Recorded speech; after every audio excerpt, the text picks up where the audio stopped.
Yes, good evening to you, or is it good day to you, Junior Codlin and my fellow panelists, Brother Dale, John Melber, Mr. Chambers, and of course, we have Leon Francis has also joined us, the president of the Cricket Show USA. I'd like to say hello and welcome to all the listeners from around the world, wherever you are, morning, afternoon, or night. This is, of course, another one of our discussion program looking at the West Indies upcoming match against New Zealand. We thank you so much for joining us, and we hope that we will be able to share as much information as we can gather amongst the group of us here. Back to you, Mr. Chambers. Good afternoon. Good afternoon, gentlemen, ladies and gentlemen, viewers. It's another good day to be reaching out to all, talking about the West Indies versus New Zealand game.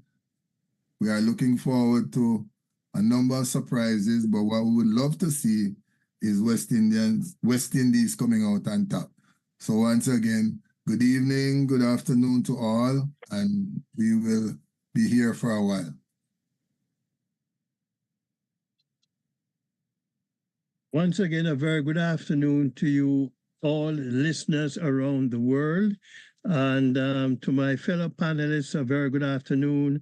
Certainly, it has always been enjoyable being a participant in this program. And I hope our listeners enjoy it as much as I have been over the last few days. Thank you so much, and big things coming up.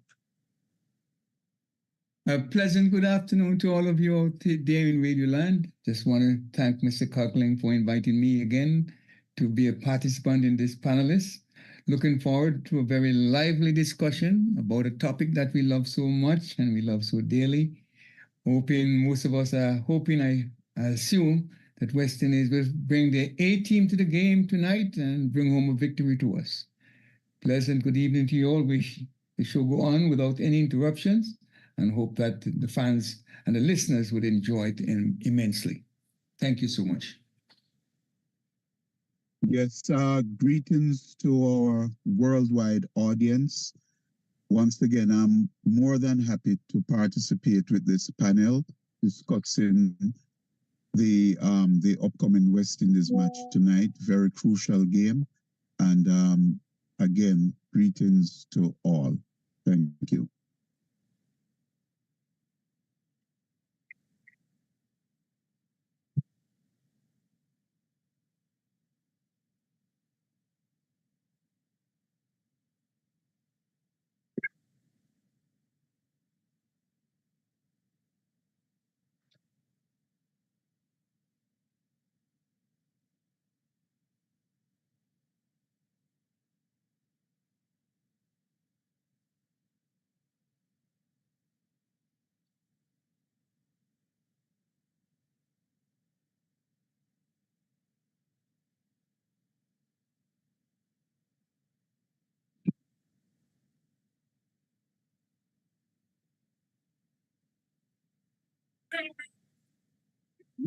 This is 100% fire.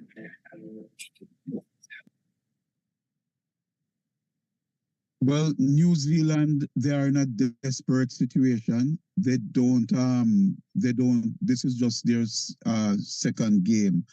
And obviously, they are as shaky as anyone can be because they have to win. There's no two ways about it. They lose and they will be out. So, yes, the captain is correct in his assessment there. Now, whether it's the one thing that is going to back him up is that he must back up his statement now with a victory, because he has already declared you could not have wanted a better chance and a better opportunity against New Zealand than now. Mr. Eid? Yeah, this is a good time, yes, because West Indies seems to be on a roll, whereas New Zealand is not on a roll. They already rolled to the bottom of the hill. So they have a hard, steep climb in order to get back up. So as they say in the parlance, when your enemy is down, this is the time for you to put the proverbial hammer in. New Zealand, surprisingly, has never won this trophy. They've done very well up to this point, this time, because they've been in the semi-final at least once and ended up with 4th place ranking. So on paper, we expect to have a great deal of fight and energy from New Zealand. But based on their performance against Afghanistan a few days ago, it seems as if they are in a very, very sad place. So we look forward to seeing if Rodman Powell and his team can continue that trajectory for New Zealand. And of course, that means the West Indies are on the way up. Mr. Francis, is this the worst you have seen New Zealand in the last 3 ICC World Cups? Definitely so, Mr. Coughlin. And I don't trust a wounded lion, because when their backs are against the wall, they'll find some way to win. West Indies have to treat this as if they were in the finals, because they too won't want to lose tonight. And I suspect it's going to be a good match. But from all reports, there are some suspect of rain. And I don't know if that will continue over in Trinidad, and hope we can see a good match tonight, but never count out New Zealand. They obviously are going to give West Indies a run for their money. And West Indies have to treat this as if they were playing for the final in this competition. Certainly. And fans from all over the world, those that are watching and those that will be coming on, we are sponsored by the Cricket Hall of Fame to bring you these shows that we're bringing you since the series with South Africa back here in Jamaica and the ongoing T20 World Cup. And we certainly thank them at the Cricket Hall of Fame for taking us on board. And we're asking that you will make a contribution to our academy as we seek continually to bring relief to less fortunate cricketers here in Jamaica, and also be able to lobby international academies in taking care of our youngsters here in the Caribbean, not only in Jamaica, but we're very active in Antigua and Barbuda, also in the British Virgin Islands, who have been taking on tremendous roots in those parts of the Caribbean. And you making a contribution will enable us to continue the good work that we are doing. Mr. Chambers, with what Powell said, that now it's never a good time to play New Zealand, but now, what caused him to say that? Is it just that because New Zealand would have played just one match, and it's certainly the way that Afghanistan cricket has been going. It was never really an upset. What was surprising is the margin of defeat and the way that New Zealand batters got out. It is not that that they were never expected to be beaten by Afghanistan. I think many teams and many analysts would have underestimated Afghanistan to their own demise, because I think this is a very good team. So Powell saying that, what's the mindset of Powell that allow him to say that it's never a good time to play New Zealand, but no? Is Powell underestimating New Zealand because of the defeat that they would have suffered at the hands of a very good team in Afghanistan? No, I don't think Captain Powell is underestimating. I think what is happening is Captain Powell is listening to your show. So we have to take credit. I think they have now sat down and analyzed the situation. They are now saying New Zealand is mentally challenged. And why can they make those statements? They're coming in. I don't think they've ever beat the West Indies in the World Cup. I think they've been challenged by the West Indies a number of times. So they don't have a winning record against the West Indies. West Indies need this match to express and establish their dominance once again.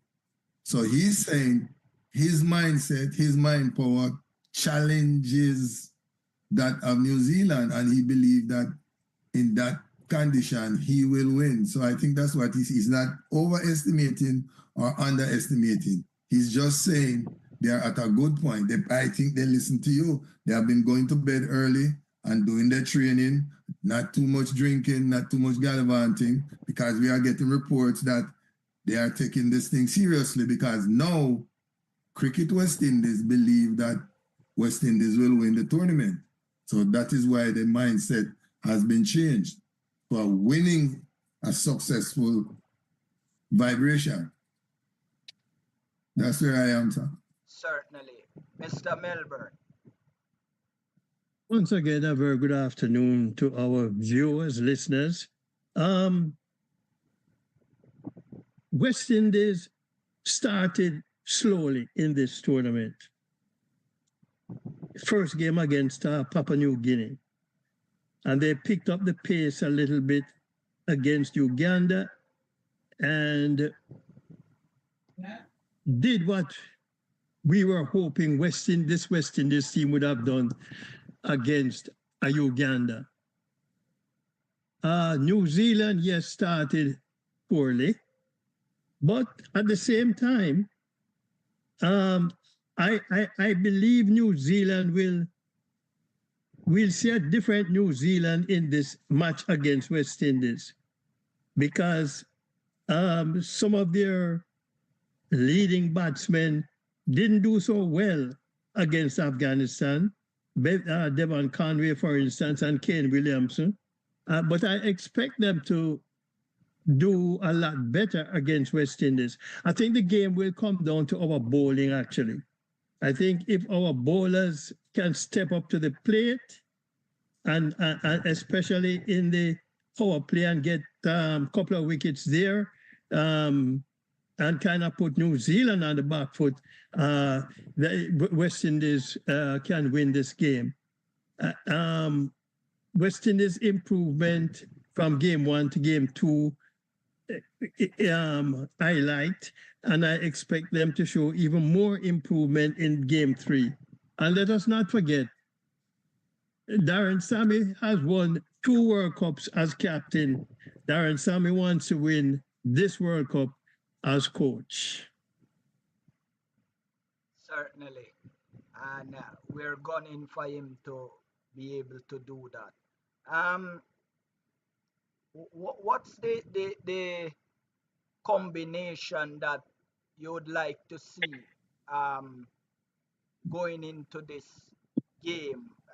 We talk about Akil Hussain in one of our earlier shows in the week gone by.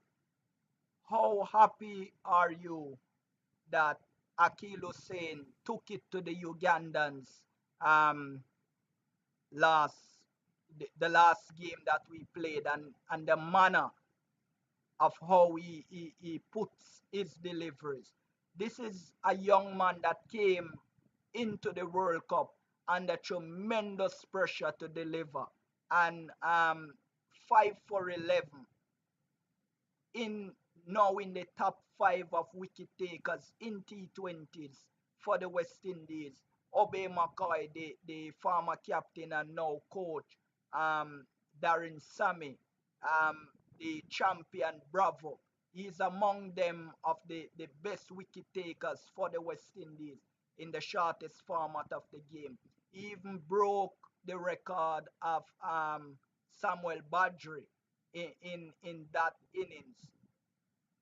The confidence level of Akil Hussain now, how do you gauge it? How do you read into it?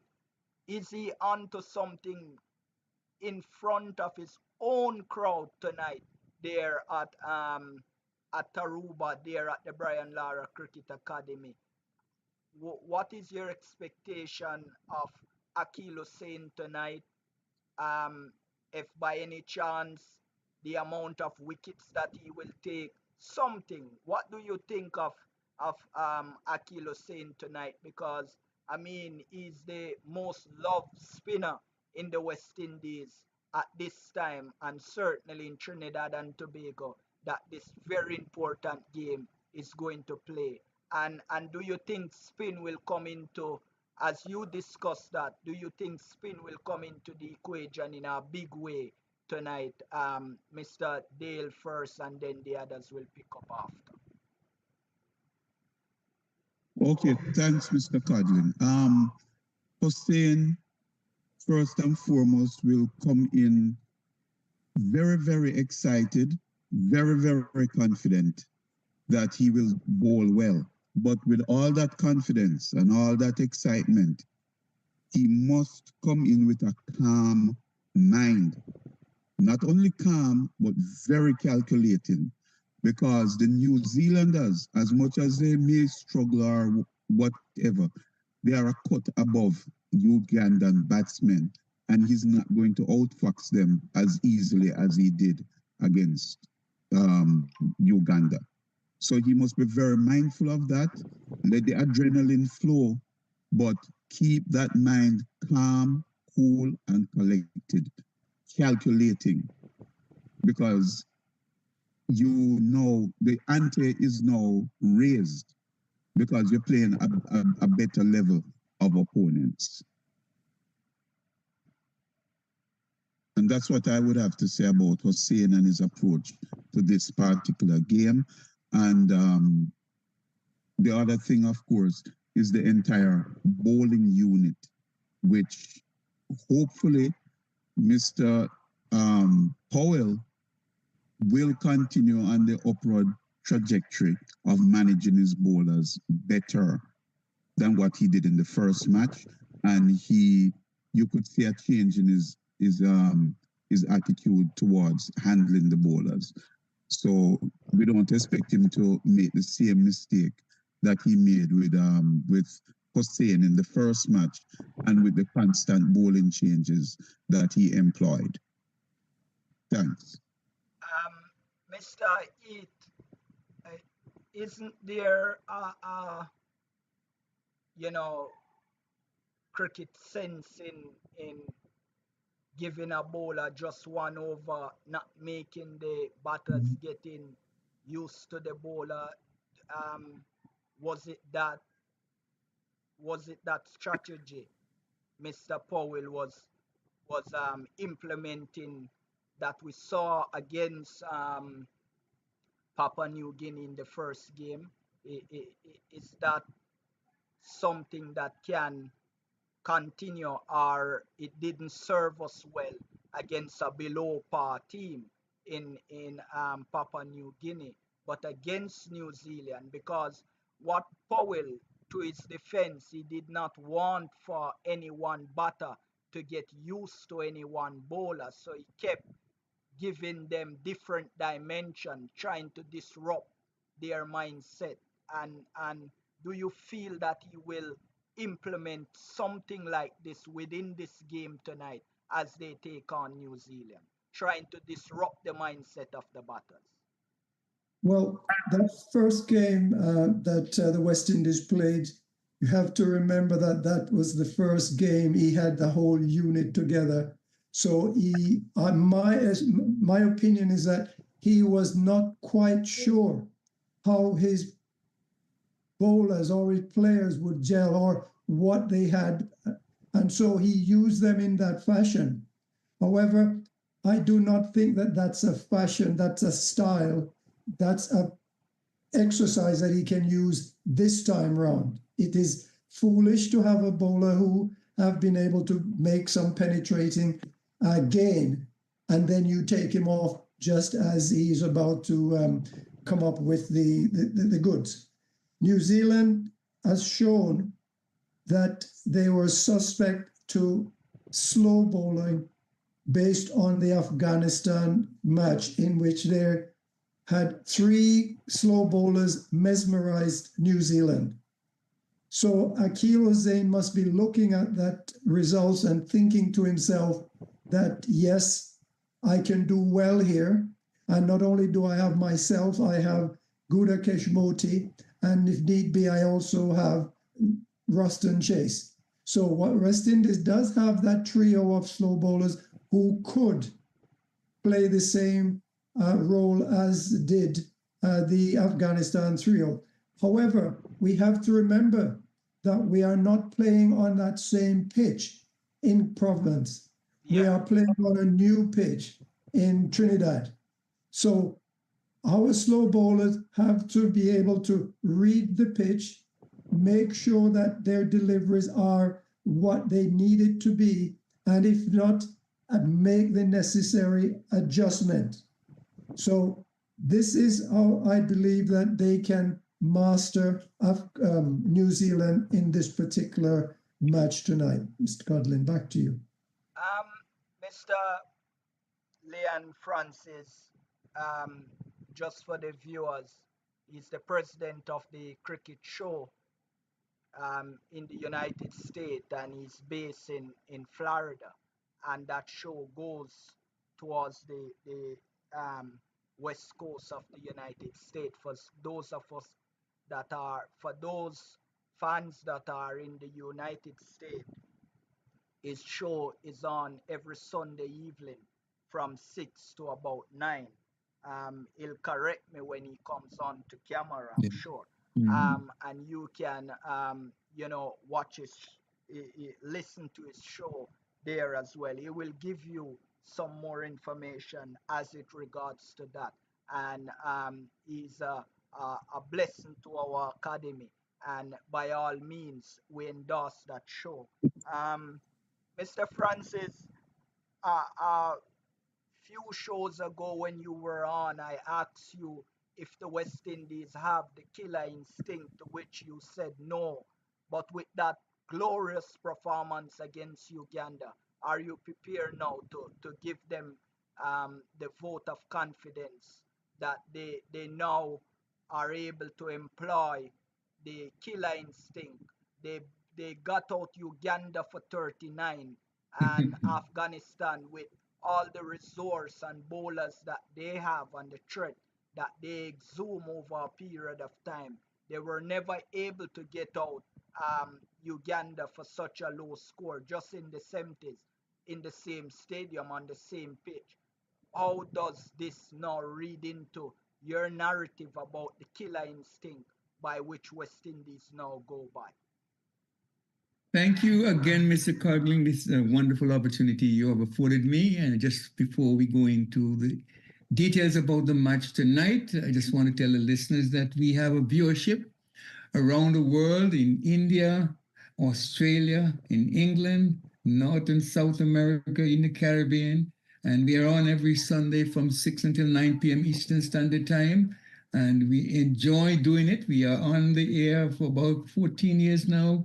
And just we look forward to doing it. We have a group of panelists, some 8 or 9 panelists who enjoy doing the show. They do it out of the kindness of their hearts without compensation. And it's just a joy and a pleasure for me to be host of the show along with Dennis Heath and to provide the kind of cricket interest in the Caribbean, around the world, and to tell the people about the sports we love so much. Yes, West Indies, they have done much better, I must admit, and I'm hoping tonight would be the same. I want to see him bowl out Hussain. The very first match, he only gave him 3 overs. Tonight, Hussain got 4 overs in the second encounter and did extremely well. 5 for 7 or 5 for 11 is a magnificent performance. And I just hope he brings his A game tonight. They are going to be targeting him, the New Zealand, but he has to get, Powell has got to have a method to at least get them out, get the wickets. They are down, and the best time to catch an opponent when they're down. And the West Indies have a good opportunity coming off a very good win. I'm not so happy with the batting, but at least it probably will come against more pace than it did before.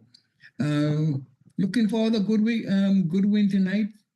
To me, I think West Indies can beat them, but it depends on what kind of surface we get, because there is rumor that there is rain in Trinidad, and we just hope that it holds up, that we can get a good encounter. A wonderful opportunity. West Indies will have some crowd to support them, and Hussein is at home, and I tell you, Moti is as if he were at home as well, being a Guyana, from Guyana, and of course an Indian descent.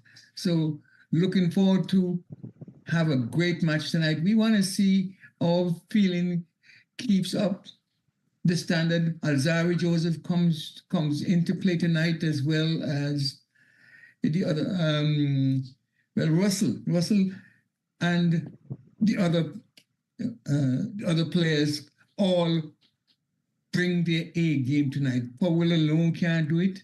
I want to see. If I were the selector, I'd probably make one change, but I know they're not going to make a change tonight.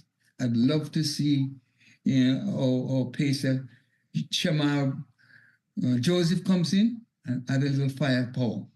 But tonight is going to be a great event for the West Indies if rain allows us, if the rain holds off.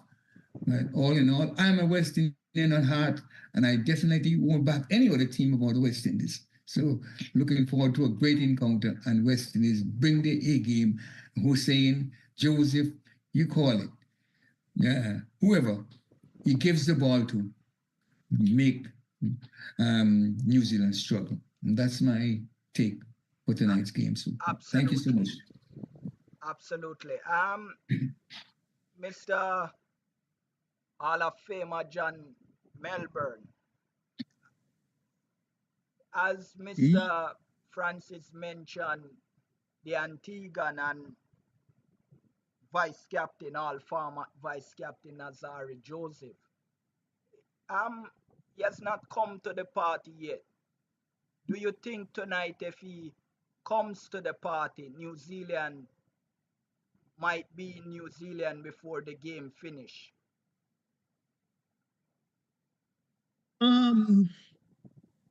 Do I think Azar Joseph will come to the party tonight? Depending on how much runs New Zealand make, and if they bat out the 20 overs, Azar will probably get his 4 overs. And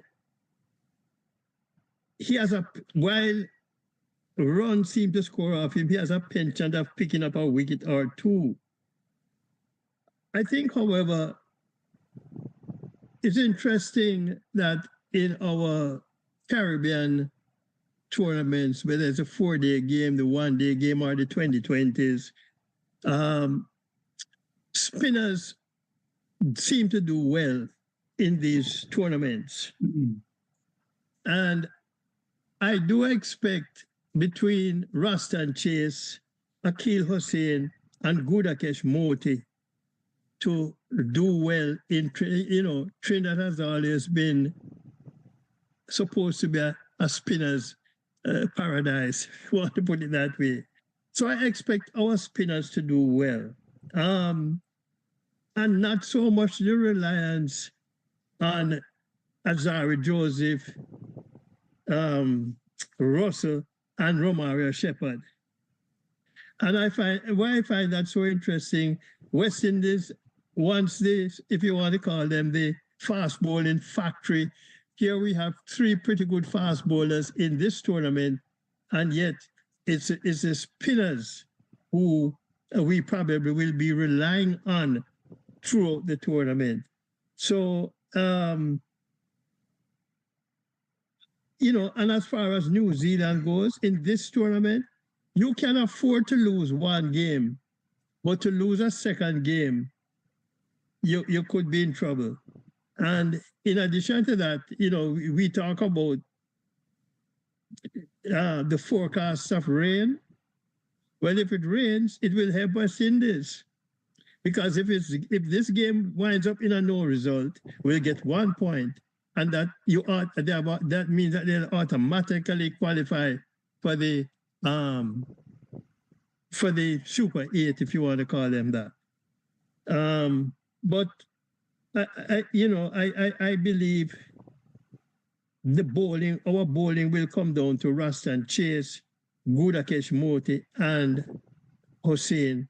And yes, I think Leon mentioned in the first game, Hussein bowled 2 overs and then brought him back to bowl a 3rd over. Yet in the second game, he bowled out his 4 overs. Will Powell employ that tactic in this game against New Zealand? But that tactic that Powell employed was needed because it was an opposition that was under the pump, and it makes sense to keep the pressure on. I don't think that it's something that can be a recurring decimal in every game, because every game has and every opposition has their own challenge. So Powell can't be carried away. It should be based upon if Hussein start good again and have them on the pump, bowl him out, ask him to go for the kill, and that was what I asked Mr. Leon Francis about the mindset, the killer instinct that Powell has. Any bowler, and Mr. Brown mentioned it at the start of the World Cup about Hussein bowling good in that game there at the National Stadium, but was taken out of the attack and was not asked to bowl again. And so it's a marked improvement in the second game. But a captain and Powell has to know when a bowler is on a roll, let him continue. But in the end again, what has a balance has to be strike, because you bowl out your best bowler, then you're in problem in the middle overs or at the end. Who do you call upon? So I said that to say that he has to find the balance. Or Powell, is he prepared to give Hussein, since as Hussein have gathered back farm when it really matters from the start? Do he use him some for the start, maybe bring him back into the Midland towards the end? Because this team, as all of us would admit, is a far different team from Uganda. And I agree with you, but if you a couple shows ago, after that first game, I questioned why he didn't bowl Hussein out his 4 overs.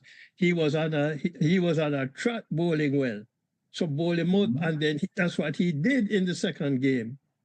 And I still believe that between Chase, Moti, and Hussein, you have 12 overs. Who bowls the other 8 is up to the captain. But I think those 3 guys bowl the 12 overs for West Indies. And if he gets those guys bowling the 12 overs, I think we will do well. Your views on that, Mr. Chambers?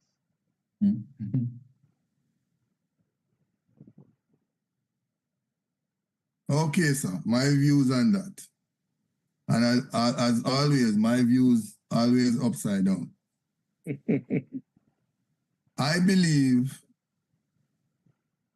these guys spent a lot of time watching cricket. And that's what we've been asking for. And I believe they've been listening to our talk show, because I listen to all the other talk shows. They are talking statistics. They have all the stats. What we talk is the mindset, the mind power of the players. If you notice, all of us use that word. Why am I going into that? Powell is now confident that he knows his players, so his emotional intelligence came into play. Somebody told him you have to understand what's going on. I believe that he's going to open with Alzari Joseph. He has to open with the space bowler. It's an experiment you open with your spinners. Your culture don't give you that yet. So he's going to open with Alzari Joseph, and he is going to shine. Put yourself back when you used to play some cricket. Excuse me, mommy, I run this Stop and Shop and Elijah.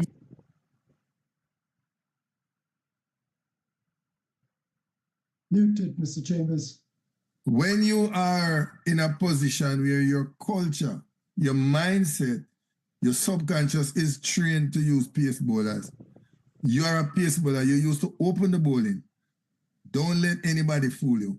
It affects you when the skipper throws the ball to somebody else to bowl. When you come on as the pace bowler, the opening bowler, your mental fortitude has now been eroded.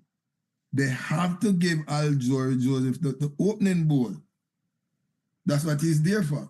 Now, if he bowl his first over and he gets some licks, then you take him off and you bring him back at a later date. And that's leadership from Powell. Exactly. So Alzari has to open the bowling. That's your main bowler.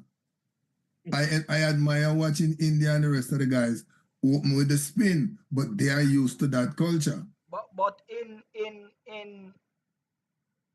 in Taruba, and it's a relayed surface, and based on what works in Guyana, you know, it doesn't must work in Trinidad. But I believe, and maybe the fans can hold us to it now, that Akil Hussein will take the first over. But who opens with him? And you're saying that even if Akil Hussein were to open the innings, the bowling innings, that Joseph must partner him in opening the innings. Don't go in with two spin. That's what you're saying? That's exactly what I'm saying, sir. So even if he bowl one over with Hussein, but at least now his head is now in the game. He was the opening bowler. One end is a spin, that's all right. Put him from the other end and see what happens. And then Powell will be in a position to know, can I use Alzari a couple more times before we save him for the last over? Absolutely. So that is what I am looking at with Hussein. Absolutely, because against New Zealand, you don't want to have a spinner bowling in the death overs. You more and the what John would have said a few minutes ago, in 12 overs from the spinner, but those 12 overs would come in the middle, and then you attack at the start, attack at the end, and so you close them in, because we have seen they have not done well against the and I sort of agree with what you're saying, Mr. Chambers, because if you were to read into the first game of New Zealand, it wasn't spin that done them the damage, you know. It was Faroki, the fast bowler from Afghanistan. He started the demolition job of New Zealand. They never recovered from him. And so you're saying that Faroki is Alzari Joseph for the West Indies. That's correct. Notice today when India played the US, India started with their pace bowlers. Mm-hmm. You know? But, you know, It's interesting. I don't know if I can bring this up in this forum, Mike. When you talk about mindset and mind training, you know, I used to play football with Cavalier in Jamaica years ago. We went down to St. James to play, to Montego Bay to play St. James. And I was in superb condition. I know that I was going to start that game. After we warmed up, the coach pulled me aside and said to me, John, I'm not going to start you. And he explained why. But I'm bringing you on in the second half. And, you know, I guess it impacted me mentally. I did come on in the second half and missed a sitter that would have tied the game. So, you know, the mental thing is, I guess, is so important. And I just hope that our team, our captain, is mentally focused and mentally ready, not only for the New Zealand game, but for the rest of the series. Absolutely. Mr. Brown, the Johnson Charles 40 yard in the game against Uganda and a below par score against Papua New Guinea. Do you think that Powell and coach Darren Sammy will now look to employ a different strategy against New Zealand, seeing that this is a more established penetrative bowling attack?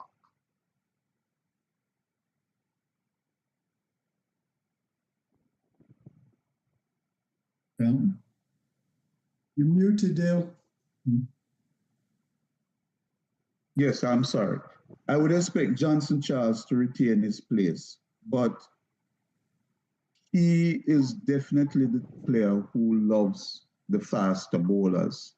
And once they came off, he got bogged down. He made 44, but it was off 42 deliveries. And, you know, that's caused a concern because he went into a shell. But I still expect him to be in the team for this game, certainly. The only time they're going to make a change, I believe, is when if and when they lose a match. They would probably make a change at that point.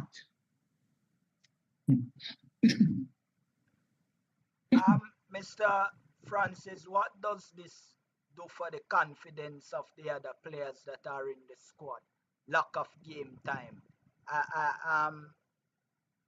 Would you sort of bring in, you know, take a chance now? I'm not asking you about Johnson Charles, but maybe Rutherford giving way to Edmire right at that spot to bring a little more batting into the team against pure batter, I mean, against New Zealand, which in past World Cups has given the West Indies a hard and a difficult time, and in looking back over those games, we have seen that at various times you have short of a batter because we seem to go into games all rounder heavy. So would you, as the coach, let's say you are the coach, would you now be looking at this game? I'm going to go into this game batting heavy because I'm not going to leave my fragile batting lineup to any chance, because New Zealand bowlers are far superior than that of Uganda and Papua New Guinea. Would you play Edmire for in place of the all-rounder Rutherford? Sheffield Rutherford? First of all, let me just start with Charles. Although Charles made a 44, to me, he could have been dismissed about twice in that innings. We cherish the 40-yard runs that he made, but I don't think he has been up to his usual pugnacious way of attacking bowling. And he seems to be a little tense or tentative, batting on the onside, playing the shot off his pad. He tends to cross the ball and just ball would be beating him and hitting the pad. Hussein is going to be opening the bowling, I feel, because it's a Sami thing that has brought him success by opening Badri. But I would love what Mr. Chambers said. You got to put your spearhead up front with Alzari Joseph bowling in tandem with Hussein. Then afterwards, you can determine whether or not you're going to give Joseph a second over, or would you continue with Hussein giving 2 or 3 overs, and then you can make the change from there. West Indies have an opportunity tonight to determine, their own destiny by going and playing their usual way. I'm not satisfied that all the batters in the side are clicking. And this match, you have to. They're going to put Santner and Bracewell against Charles early. And if we lose a wicket, we're down to Puran, who is not up to his usual best. We want to see him, Puran, play a great innings tonight. And I must applaud Russell Hout the way he adapted himself in those 2 matches. He went and made some crucial runs when West Indies needed them.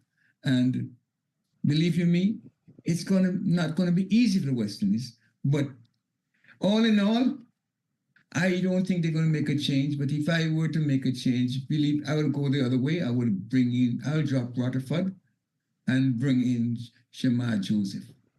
When he bowls in tandem with Alzari Joseph, we get a better result. But Sammy's going to open the spin. So and Charles, go ahead. So you would not go in to be specific. You would not go in batter heavy, you would go in bowler heavy. Yes. Absolutely. Because yes, definitely. That's what I would do. I hear you on that. Because, if you are going to ask Alzari Joseph and those guys down in order to bat, they're not supposed to bat in a 20-20 over. Your batter's supposed to give you the bulk of the runs. What they have to do, Joseph can give you 20-something runs. Both Joseph can give you 20-something runs. Moti's not a rabbit. We have no rabbit on the side. So, and you're getting the same from the other. So I don't think, 20-20 over, all the batters should bat. You should get it from your top 5 or 6 batsmen. There may be a collapse, of course, they come, but I don't think they should be asked about. They come. We're asking but them they collapse. to. They collapse. Yes. Just in case they collapse, right? Yeah. In going in with an extra batter, you're catering for the collapse. But not necessarily, no, because if Hetman, to me, Joseph can give you as much. Either Joseph can give you as much runs as Hetman sometimes. He comes to me when he's not a guy that you can depend on. That's a very bold statement. Yes. We want the viewers, I know you're viewing viewers, we want for you to comment and to tell us if you, and we'll feature it within this stream.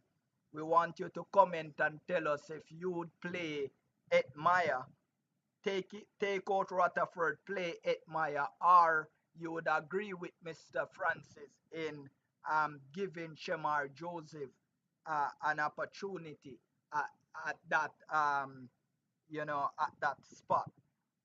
Mr. Eat, if you were forced to make a change, would that change be Etmaya coming in to bolster the batting, or you would go in bowler heavy?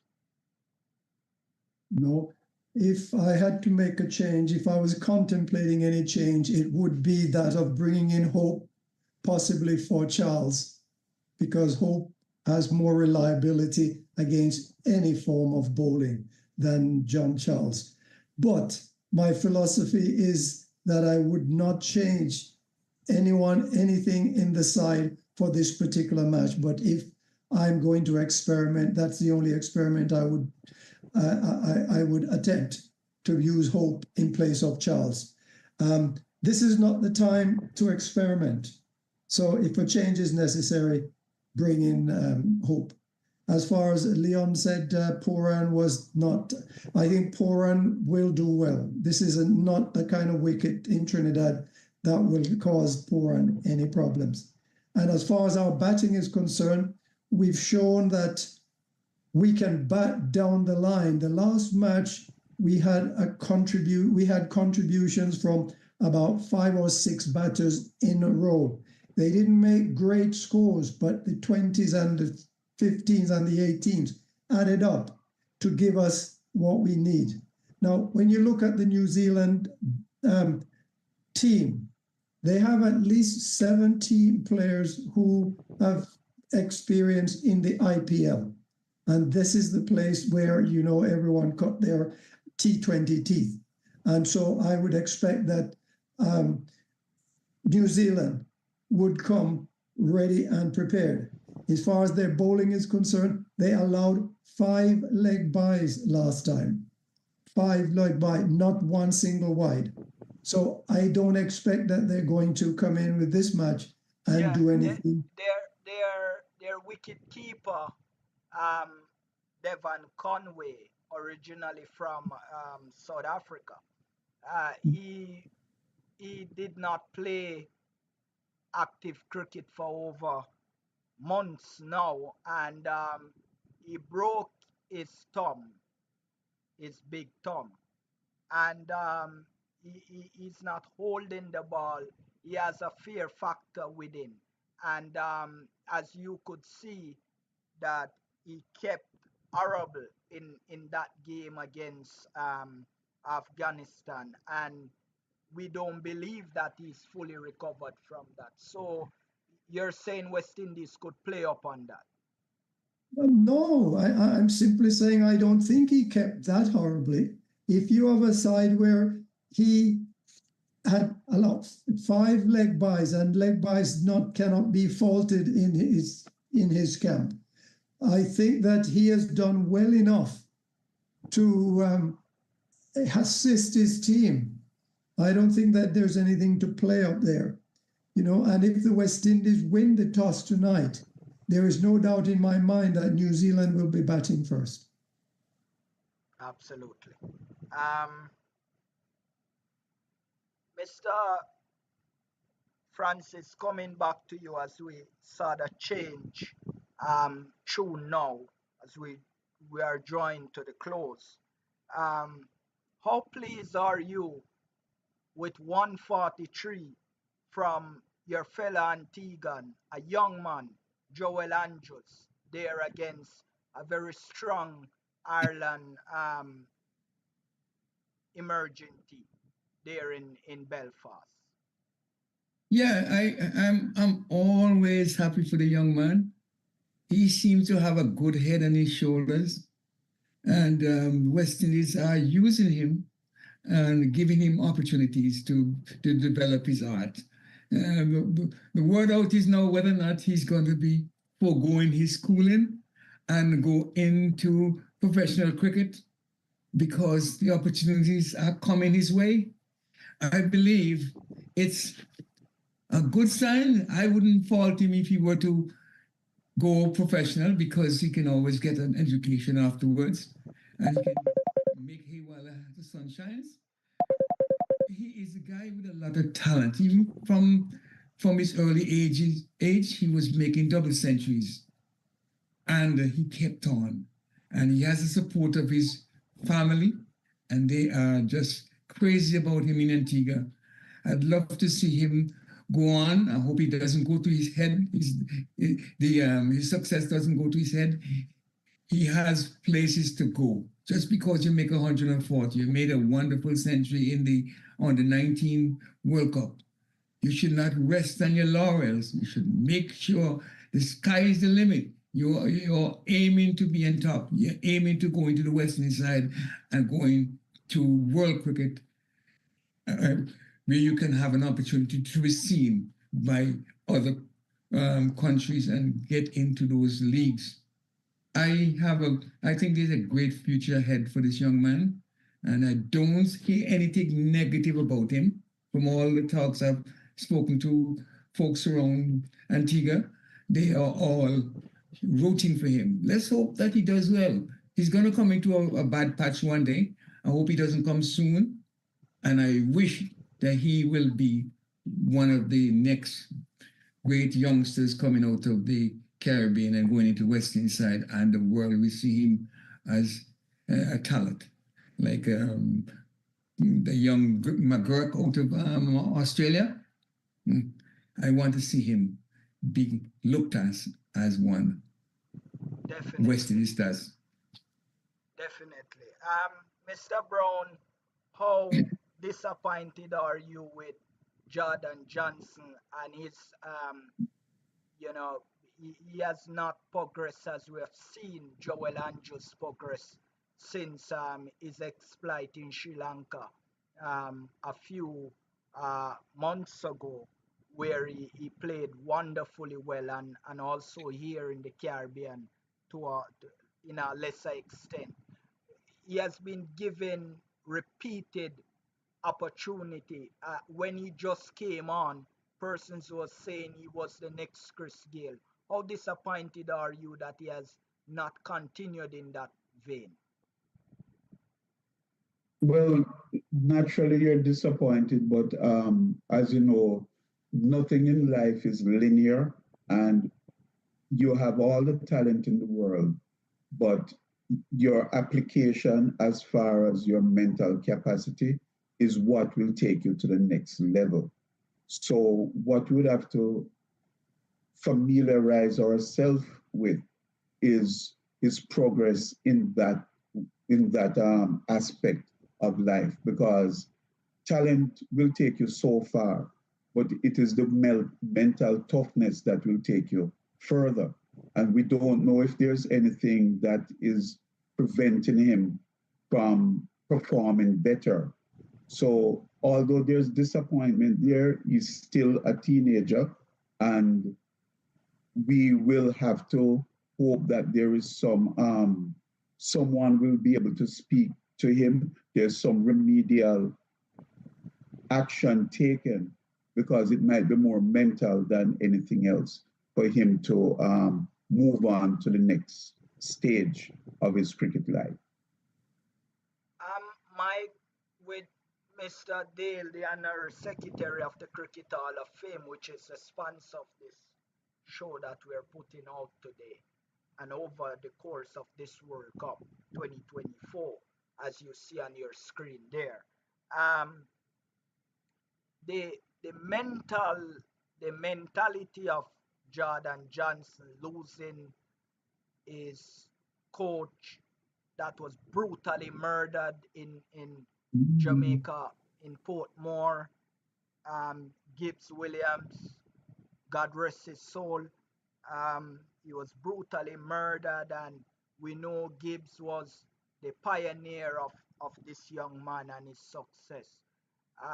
Do you think it's playing on him, and this is the reason why, since the death of Williams, he has not transitioned and he has not continued to play in the glorious manner that we have seen on a spin wicket in Sri Lanka, and also there at the Coolidge Cricket Ground in Antigua? What has happened? Do you think since this happened, it has played its part in this young man's brain, and his mindset, his mentality now has been darkened because of the brutality and the death of his coach? As we've always said at the Cricket Hall of Fame for years now, trauma is what destroys any person. Trauma destroyed John Campbell and trauma destroyed Jermaine Blackwood. If those guys were given psychiatric treatment to deal with what they went through back in 2007, they would not be experiencing this kind of letdown in their careers. It's the same thing with this young man. And I'm going to take a bet that nobody has reached out to him and offered any kind of mental training. It's very important. And if you know this fellow, Mr. Codlin, I would ask you to ask him to get in touch with the Cricket Hall of Fame so we can help him with the mental process. It's an easy process, but you have to go through it, because when you get traumatized and your subconscious becomes destroyed, you are in trouble. You cannot help yourself. You either go see a psychiatrist or somebody who can talk you through. And it's worse that it was his coach, somebody who was close to him, that was murdered. So that is where the West Indies, cricket West Indies culture is failing. When players feel they don't look in. You know what made me feel good when Shamari Joseph did what he did? Was that the week after, Cricket West Indies offered him a contract. Those are the kind of things that we have to do for players. Money talks, and you know what works. If you don't have funding to take care of your parents, there's no cricket you're going to play. You will play, but you're not going to be 100% successful. Like the youngster from Antigua. I hope they're not just word of mouth. I hope the Antiguans are putting together like a kitty to give this fellow ever so often. Money is what makes the mill go round, you know? So yes, the trauma has caused this guy a lot of trouble and he needs to be addressed. Mr. Coughlin, could you permit me just to come in and say something about Mr. Chambers? Go ahead. Yes, indeed. I'm sure you know about Cornwall and a period he was going through. And Mr. Chambers sent me a few books to distribute among our panelists. And I sent one to one of our panelists, Ivor Henry. And that same time, Cornwall was going through a patch of low scores. And I gave him the book for the panelists and say, I replace it. I don't know if he read the book, but the next day he came and made a century. So I'm saying this. We have the material. Joel Andrew's mother had lost her house by fire. I don't know if you knew that. But then all of us, we threw up and gave her a contribution. And I'm sure that helped a lot because he did not have to be dwelling on the fact that we're going to live, so things can happen. Thank you, Mr. Chambers. And that could have destroyed the young man mentality. Yes. There. Mm-hmm. For the academy, emerging West Indies Academy, an emerging tour in Ireland for the emerging series. The first one-day international was the 11th of June, and it started at 5:45 p.m. In the Eastern Caribbean. And we know the emerging Ireland emerging team won that game, and the second one was played today. We have not yet gotten the result of that game, and the third one will play on the 14th of June, and that game will start at 5:45 a.m. and that will be in Broadley. And the fourth game, the fourth ODI, will play in North Down, and that will be the 18th. Rather, the first 4-day game, will play on the 18th to the 21st, and that start at 6 a.m. Eastern Caribbean time. That will be in North Down. And the second 4-day game, the 25th to the 28th of June, and that will play in Stormont. And it will be at 6 a.m. Eastern Caribbean time, and live scores will be available on the westindiescricket.com website. And John Melbourne, Cricket Hall of Famer and Honorary Secretary Mr. Dale Brown, and Mr. Eat, your closing statement on West Indies taking on New Zealand tonight in a very important World Cup encounter. Well, tonight, hopefully, West Indies win this game. And I would not make any changes to the squad at this point. Win this game, and then the game against Afghanistan, you can always bring on some of the bench players now to get a knock before the Super 8. But I would not make any changes for this game, and hopefully we win this one tonight to automatically qualify for the next round.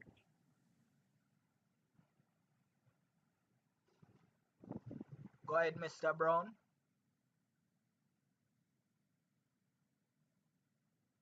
Yes, thank you, Mr. Codlin. Definitely expect the West Indies to win. Our bowling unit, I believe, has been sorted out. One of the things which may have slipped many persons is that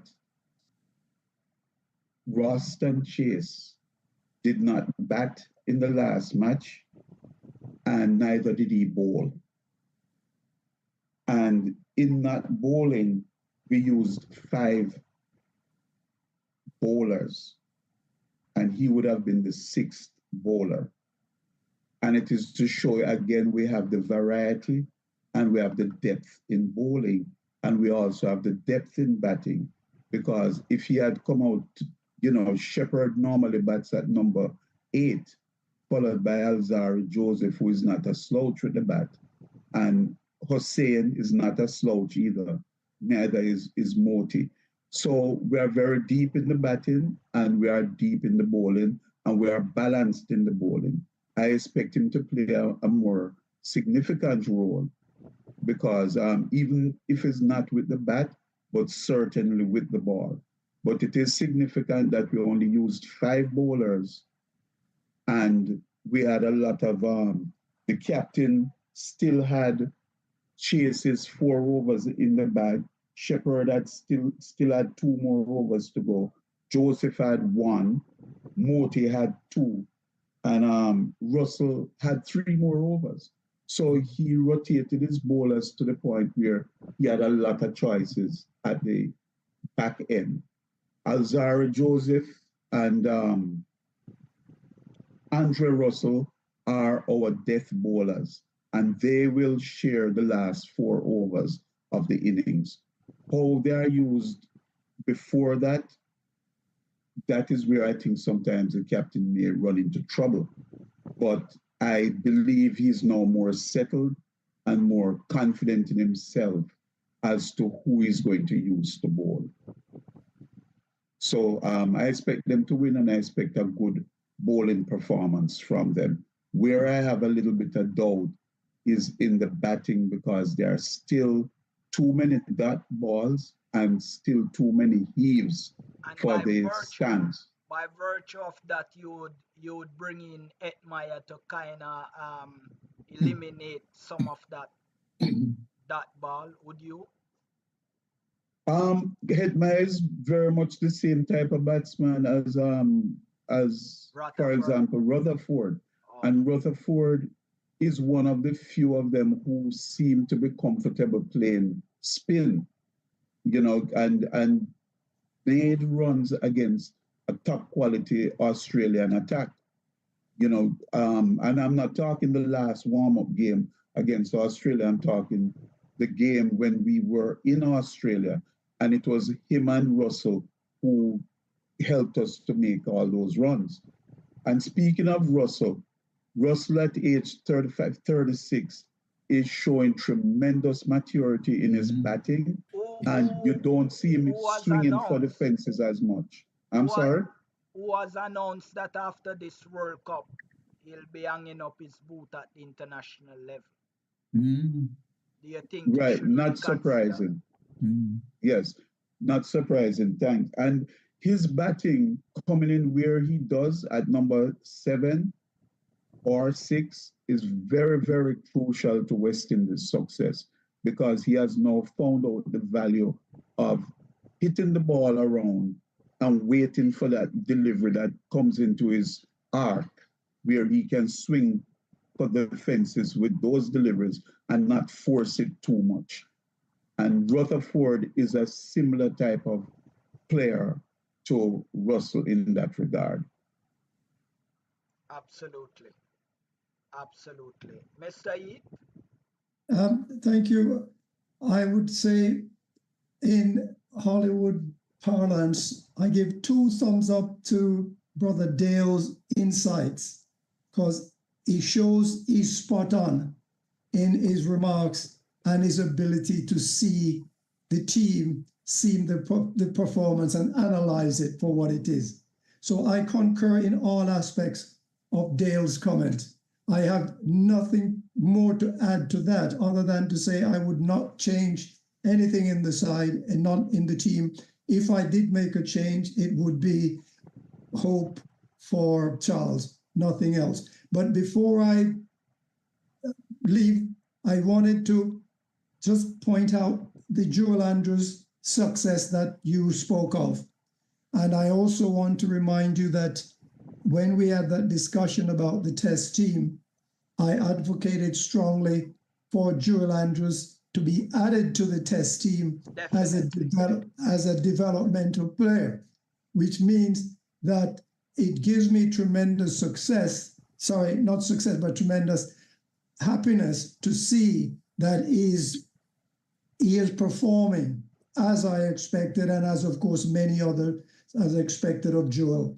Jordan Johnson, he did have several good performances in the 4-day championship.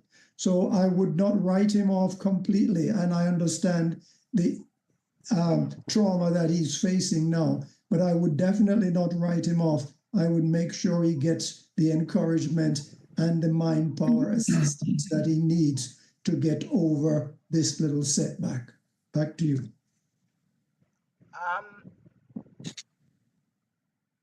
John, any closing statement from you as it regards to the playing 11 tonight? Whom did you call? Was it John. Oh, John. Okay, I'm sorry. No,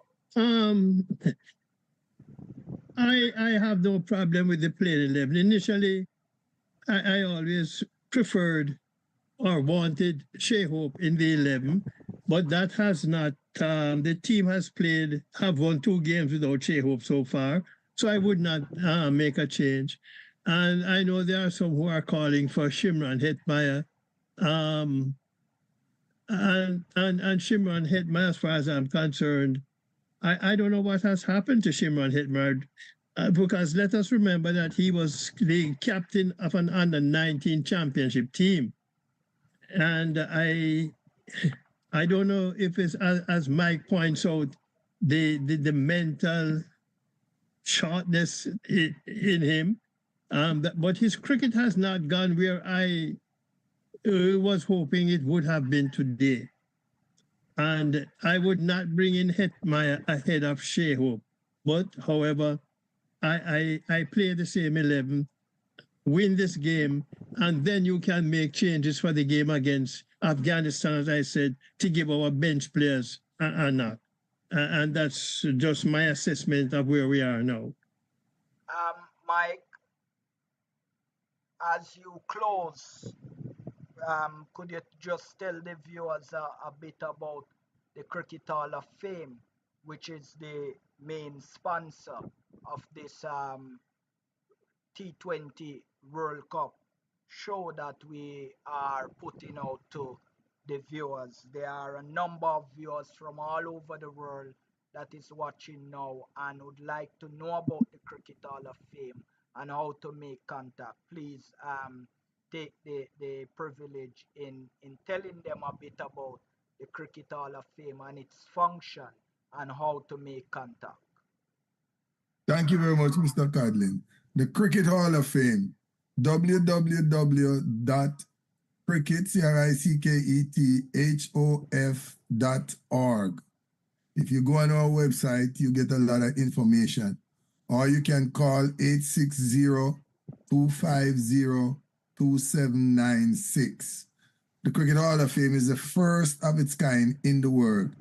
It was organized in 1980, and we had our first induction ceremony in 1981. We are 43 years old, and anyone can sponsor somebody to be inducted. All you have to do is send us a bio. We will review it, and if the person qualifies, then we have to find a sponsor who will now sponsor this person to be inducted into the Hall of Fame. We induct cricketers and professional administrators, groundsmen, everyone who is involved in cricket can be inducted, but we need somebody to sponsor and we need somebody to send us their bio, tell us why we should induct them. So that's what we do, and we've been doing it now 43 years. The next induction ceremony is October 5th, 2024 in Hartford, Connecticut. And it's a pleasure to introduce Mr. Dennis Heath and Mr. Leon Francis, panelists here today as nominees for this year. And our brother John Melbourne, he's a Hall of Famer. And Mr. Brown. Mr. Dale Brown. Mr. Dale Brown is our executive secretary, and he helps in organizing the ceremonies. So that's what the Hall of Fame is, and that's what we do. Absolutely. And of course, thank you very much, sir. And of course, they are the main sponsors of this cricket show that we're putting out. Pleasant, good, evening to you all. Executive Chair of the Cricket Hall of Fame that is now on your camera, Mr. Michael Chambers. Thank you for joining us again this evening. Also, the Honorary Secretary of the Cricket Hall of Fame and fellow journalist, Mr. Dale Brown, that is also a consultant with our academy. And Hall of Famer John Melbourne, thank you. President of the Cricket show in the United States, and also a nominee, as you have heard, of the a nominee to be slated to be inducted October 5th in the Cricket Hall of Fame, Mr. Leon Francis. Also, fellow journalist and living in the Sunshine State of California, Mr. Dennis Heath is also slated and is nominated to be inducted this October 5th in the Cricket Hall of Fame. And you can make contact on how to support them as best as possible. Please remember to like this stream and also to subscribe to our channel to watch the ads that is on the stream, as it will help in bringing funds towards our academy so we can help less fortunate cricketers and provide for them the necessities that they need to play the game of cricket and to help with the overhead costs that is involved with this academy. Please consider in making a donation to this academy. You can reach us by typing in at the top of your WhatsApp where they say ask Meta or search. You can type West Indies Cricket Development Academy. Meta WhatsApp will give you information on how to contact the academy by its website. You will see several things there, and you can do that, and you will know more about what this academy of ours do for young cricketers here in the Caribbean. Anywhere in the world you are and you want to support, you want an academy to support, choose this academy of ours because we care about less fortunate cricketers that just can't do it for themselves. We try to do it for them and to help them to do it. Thank you for joining, viewers. Thank you for tuning in with us and spending all the time that you have spent with us. Remember to like the video, remember to subscribe to the channel, and also to share the stream. We'll be back on at 7:15 tonight to bring you live coverage of West Indies in Taruba, Trinidad and Tobago taking on New Zealand in an important game. You will see us live on this channel at 7:15, 8:15 local time and in the Eastern Caribbean, 7:15 Jamaican time, 8:15 USA and Eastern Caribbean time. Please join us then as we bring you live coverage of the ICC T20 World Cup with the West Indies taking on New Zealand in an important group game. From all of us here at West Indies Cricket Development Academy and the panelists that are on this show this evening, thank you for joining us and pleasant viewing and goodbye from all of us until next time.